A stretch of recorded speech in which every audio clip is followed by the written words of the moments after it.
이번 시간에는 우리 2025년 3회 정보처리 산업기사 실기 기출문제를 같이 한번 풀어보도록 하겠습니다. 다음은 이제 스튜던트라는 그 테이블을 이제 생성한대요. 생성을 하면서 그때 성별이라는 게 있는데 그 성별에는 M 또는 F만 입력이 될 수 있도록 제약 조건, 얘를 이제 설정하는 그 SQL문이래요. 가로 이제 들어갈 그 알맞은 예약어를 적어서 우리 SQL문을 완성해라. 그렇게 나왔어요. 자, 지금 여기 보니까 이제 가로가 이제 빵 하고 이제 뚫려 있고 이곳에 어떤 이제 예약어가 들어가는지 그걸 이제 쓰라는 거예요. 지금 이제 문제에서 이제 테이블을 생성한다 그렇게 나왔으니까 크리에이트 테이블 얘를 이제 시작하는 거고요. 그때 이제 테이블 명은 뭐다? 스튜던트 얘를 이제 하겠다 그렇게 이제 되어 있는 거죠. 그래서 우리 이제 스튜던트라는 그 테이블을 생성하겠다 그렇게 이제 써져 있고 지금 여기 보면 std 언더바 id라는 그 필드도 이제 만들 거고요. 그리고 이제 name이라는 그 필드도 이제 만들고 그리고 major 요 이제 필드도 이제 만들고 gender라는 그 필드도 만들겠다 그렇게 이제 되어 있어요.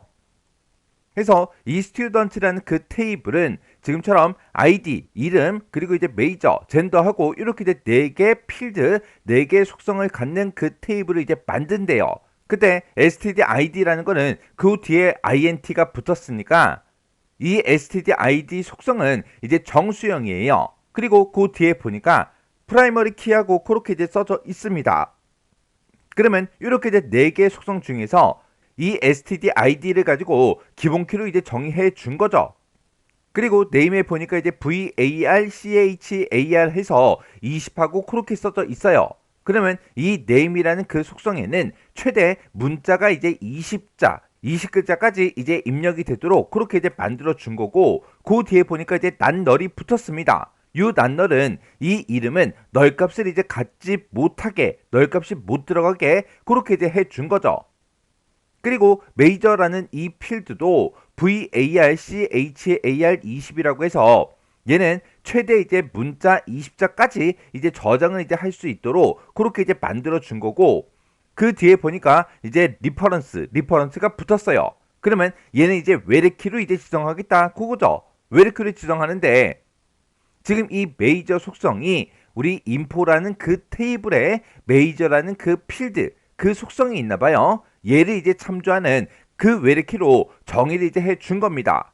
그리고 그 밑에 보니까 젠더라는 그 필드는 varchar1 그렇게 이제 써져 있죠.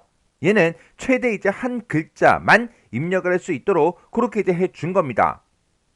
그리고 이제 문제에 나온 것처럼 이제 제약 조건을 이제 설정하는 그 부분이 나왔어요. 그때 지금 이 문제에는 써져 있지 않지만 지금 여기 보게 되면 const 언더바 gd 하고 그렇게 써져 있죠.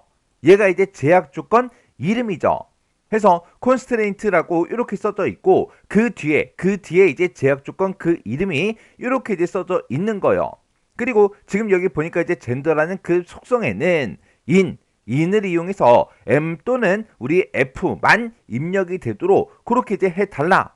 그렇게 해서 이제 제약 조건을 이제 써 놓은 건데 그때 제약 조건을 정의할 때 그 앞에다가 우리가 이제 체크 그거를 이제 써줘야죠.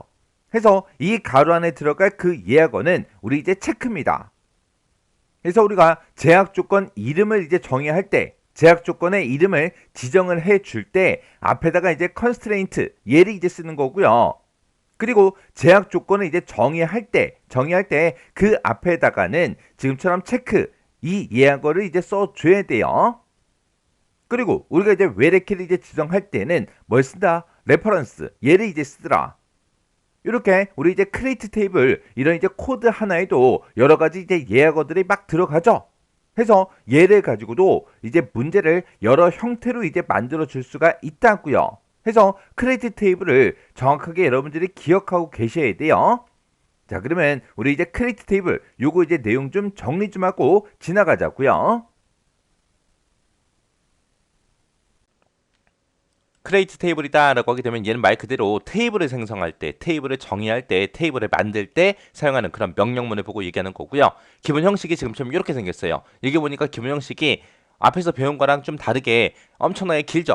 이 크리에이트 테이블을 우리가 데이터베이스에서 제일 많이 사용해요. 제일 많이 사용하고 시험 문제도 제일 많이 나올 겁니다. 와, 영어 되게 많다. 와, 이거 너무 어려워. 그리고 접어버리면 안 돼요. 요거 이제 설명할 테니까 잘 보세요. 요거 설명하면 쭉 듣고 나면은 이 내용들이 그렇게 어렵진 않을 겁니다. 그래서 맨 처음에 이제 크리에이트 테이블에서 명령문 먼저 써주고요. 그리고 어떤 테이블을 만들지 테이블 이름을 그 뒤에다 적어주면 됩니다. 그리고 그 안에 이제 들어가는 내용들이 되게 많은데 이곳에다가 이제 테이블에 포함될 모든 속성에 대한 것들 다 적어주면 돼요. 그래서 여기서 이제 속성을 정의 시작하겠습니다라고 여기서 이제 가로 열고요. 그리고 맨 끝에서 여기서 이제 끝났습니다라고 해서 가로 이렇게 닫아주고 세미콜론 땅 하고 찍어주면 됩니다.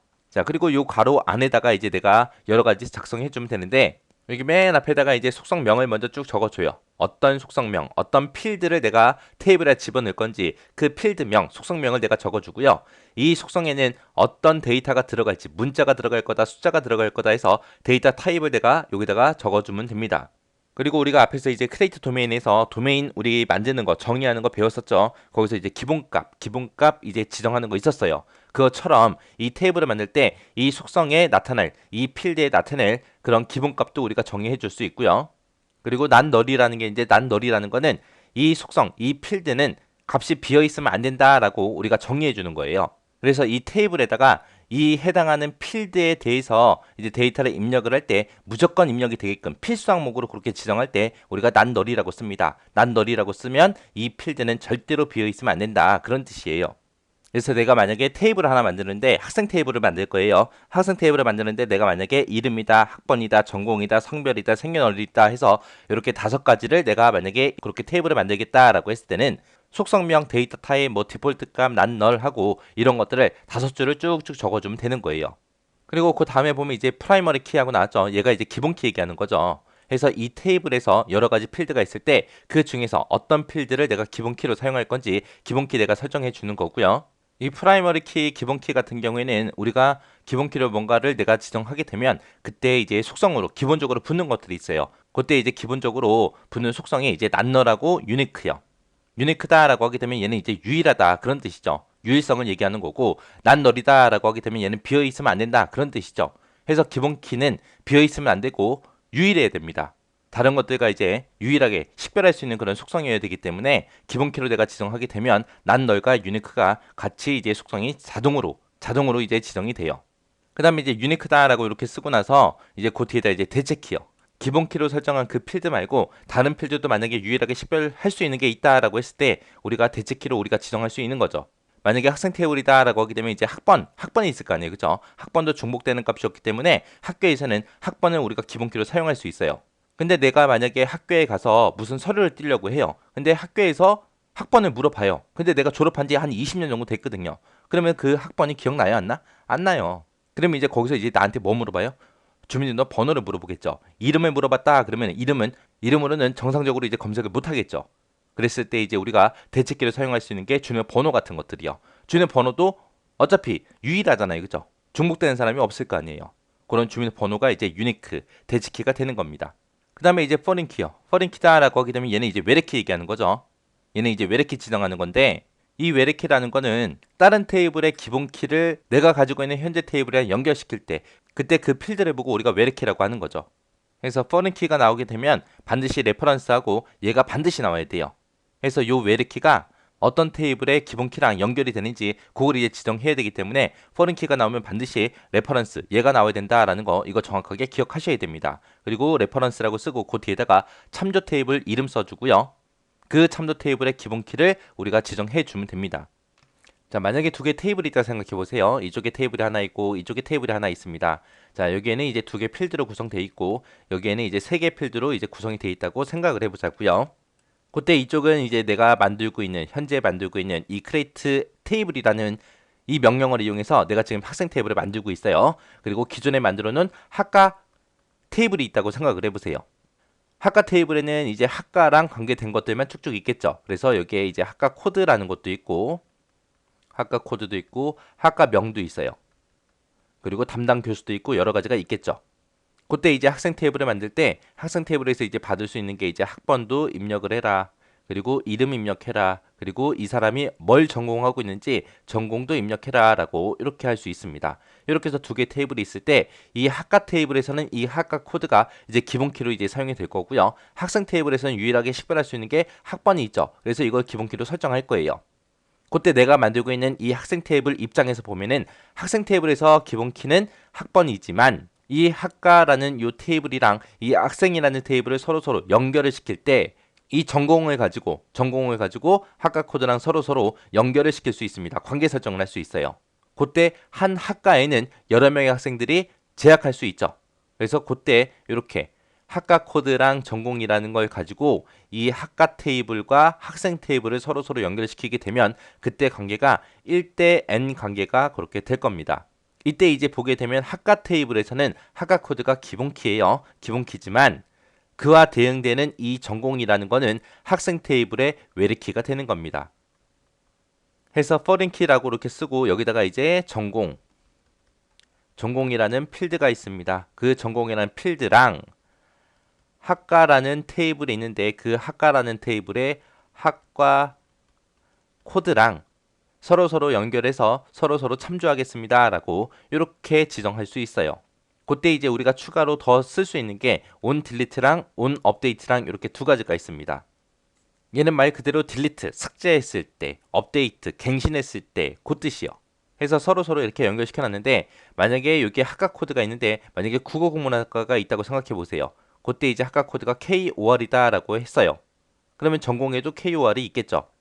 그때 이제 학과 테이블에서 KOR 이걸 만약에 삭제를 해요. 삭제했을 때 그때 대응되는 얘를 이제 어떻게 할 거냐. 그리고 내가 만약에 KOR 이거를 KO로 만약에 변경을 했습니다. 변경을 했을 때 그때 대응되는 이 전공이라는 거 얘를 이제 어떻게 할 거냐. 그런 것들을 우리가 옵션으로 설정해 줄 수 있습니다.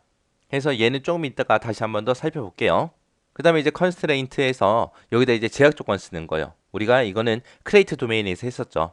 그래서 그 뒤에다가 이제 제약 조건 명 써주고요. 그리고 그 뒤에다 이제 체크라고 쓰고 이제 조건식 값의 이제 범위 같은 것들 우리가 사용할 수 있는 거죠. 만약에 여기서 이제 constraint하고 제약 조건명을 쓰는데 내가 굳이 뭐 제약 조건명을 안 써도 된다라고 했을 때는 얘를 생략하고 그냥 바로 체크 얘만 써서 값에 대해서 이제 제약 조건을 정의할 수 있습니다. 요게 이제 기본 형식이요. 자, 그럼 요것 좀 자세히 좀 살펴보자고요. 자, 지금 여기 나온 내용은 앞에서 제가 설명했던 내용들입니다. create 테이블이라고 쓰고 테이블 명 써주고요. 그리고 그 안에다가 이제 기본 테이블에 포함할 모든 속성에 대해서 그 속성명이랑 그 속성의 데이터 타입 아니면 기본값 아니면 난 이런 여부 같은 것들 이런 것들 지정할 수 있고요. 그 다음에 프라이머리 키에서 기본키 지정하는 거 있었고 그 다음에 유니크에서 우리가 대체키 지정하는 거 있었고요. 그 다음에 이제 컨스트레인트에서 우리가 제약 조건 이름 같은 거 지정할 때 사용하는 거 있었고 그리고 체크라고 해서 우리가 속성값에 대한 그런 제약 조건 같은 거 정의할 때 쓰는 게 있었습니다. 그때 이제 제약 조건 같은 경우에는 우리가 조건의 이름을 따로 지정할 필요가 없다. 이름 지정 안 하겠다라고 했을 때는 바로 그냥 constraint 얘 빼고 얘는 생략해버리고 그냥 바로 그냥 체크절만 사용해서 우리가 제약 조건을 명시해도 됩니다. 자, 그 다음에 이제 foreign key reference요. 얘는 이제 참조할 다른 테이블과 그 테이블을 참조할 때 사용할 그 외래키 속성을 지정할 때 사용하는 명령어입니다. 우리가 외래키를 지정하고 나면 참조 무결성에 캐스케이드 법칙이 자동으로 이제 적용이 됩니다. 그래서 두 테이블 간의 참조 무결성을 유지할 수 있게끔 그렇게 된다라는 거 꼭 기억하시면 돼요. 만약에 지금처럼 이렇게 학생 테이블하고 학과 테이블을 하고 이렇게 두 가지가 있다고 생각해 보세요. 그때 이제 학생 테이블에서는 이 학번이 이제 기본키로 설정을 할 거고요. 그 다음에 학과 테이블에서는 학과 코드를 기본키로 설정할 거예요. 근데 내가 학생 테이블을 사용하고 있는데 여기서는 이제 학번하고 이름하고 학과 코드 이 세 가지밖에 없기 때문에 이 세 가지 데이터에 대해서만 무언가를 할 수 있어요. 근데 나는 학과명하고 담당 교수도 나는 가져다가 같이 쓰고 싶어요. 그럴 때는 이제 학생 테이블하고 학과 테이블을 서로 연결을 시켜주면 됩니다. 그때 연결시켜 줄 때 연결시킬 수 있는 게 우리 학과 코드가 있죠. 이렇게 학과 테이블의 학과 코드는 기본 키예요. 다른 테이블에 들어있는 이런 기본 키를 내가 서로 연결시키는 이 코드 있죠. 이 학과 코드는 우리가 외래키라고 하는 거죠. 외래키. 그때 이렇게 학과 코드로 서로 관계 설정을 하고 연결을 시키게 되면 그때 관계는 1대 n 관계가 돼요. 한 학과에는 여러 명의 학생이 등록할 수 있는 거죠. 그래서 이 학과 테이블이 1이 되는 거고 그 다음에 우리 학생 테이블이 n이 되는 겁니다. 그때 나는 학생 테이블을 사용하고 있기 때문에 얘가 이제 나한테는 기본 테이블이 되는 거고요. 이 학과 테이블은 이제 참조 테이블이 되는 겁니다. 만약에 학과 코드 ENG라는 게 있다고 생각해 보세요. ENG. 영문학과 ENG라는 학과 코드가 있을 때 이 학생 테이블에도 똑같이 학과 코드에 ENG라는 게 있을 거 아니에요. 그때 이제 학과 테이블의 학과 코드에서 만약에 영문학과가 사라졌다고 생각해 보세요. 이거를 삭제를 할 거예요. 삭제를 할 때 이 ENG가 그대로 남아 있으면 안 되잖아요. 그죠? 그때 이 ENG도 같이 삭제가 되게 할 거냐? 그리고 ENG를 만약에 내가 EN으로 두 글자로 만약에 줄였어요. 수정을 했습니다. 수정을 했을 때 그때 이 학과 코드 ENG라는 거를 어떻게 할 거냐? 그런 거를 우리가 지정할 수 있습니다. 그런 거 지정할 때 on delete, on update라는 이런 명령으로 우리가 지정해 줄 수 있어요. 그때 이제 뒤에다가 똑같이 옵션을 작성할 수 있는데 on delete나 on update는 참조 테이블의 튜플이 삭제됐을 때 어떻게 되게 할 거냐? 참조 테이블에 들어있는 참조 속성 값이 변경이 됐을 때는 어떻게 할 거냐? 그 방법을 이제 지정할 수 있는데 지정하는 그 옵션이 얘나 똑같습니다. 똑같이 no action 있고요. 그다음에 cascade라는 거 있고요. 그다음에 set null이라는 거 있고, 그다음에 set default라는 게 있고, 똑같습니다. 이 옵션은 똑같은데 튜플이 삭제됐을 때 어떻게 되게 할 거냐, 값이 변경이 됐을 때 이제 어떻게 되게 할 거냐, 그거 이제 지정해주는 그런 옵션들이요. 내가 이쪽에 있는 ENG를 내가 삭제를 했어요. 삭제를 했을 때 이 학생 테이블에 들어있는 이 학과 코드의 ENG도 같이 삭제가 되거나 아니면 내가 수정을 했을 때 같이 수정이 되게도 할 수 있습니다. 그런 옵션을 보고 우리가 캐스케이드라고 해요. 캐스케이드라는 이 옵션은 참조 테이블의 튜플을 삭제를 하거나 변경을 했을 때 기본 테이블에 관련된 그 튜플도 모두 삭제가 되게 하거나 아니면 모두 다 값이 똑같이 변경이 되게 그렇게 하는 게 우리 캐스케이드요. 그 다음에 이제 노 액션이요. 노 액션이라는 거는 참조 테이블에 변화가 있어도 기본 테이블에는 아무런 조치를 하지 않는 게 우리 노 액션이요. 노 액션, 아무런 액션을 취하지 마라. 그런 뜻이죠. 그 다음에 이제 set null이라는 거는 내가 여기서 ENG를 내가 만약에 삭제를 하거나 변경을 시켰습니다. 그때 기본 테이블에 관련된 그 속성 있죠. ENG라는 거. 이거를 아예 null 값으로 바꿔버리는 게 set null이요. set default라는 거는 여기서 ENG를 내가 만약에 삭제를 하거나 변경을 했을 때 그때 기본 테이블에 들어있는 요 학과 코드 ENG 있죠. 요 ENG를 기본값으로 되돌려 버리는 거예요. 우리가 지난번에 크리에이트 도메인에서 우리가 기본값 남으로 설정했던 거 있죠. 남녀, 성별 설정하는 거. 그렇게 이제 디폴트 값을 내가 지정했을 때 그 디폴트 값으로 아예 바꿔버리는 게 set default입니다. 그래서 우리가 on delete가 됐든 on update가 됐든 거기서 이제 사용할 수 있는 옵션에는 지금처럼 이렇게 네 가지가 있더라.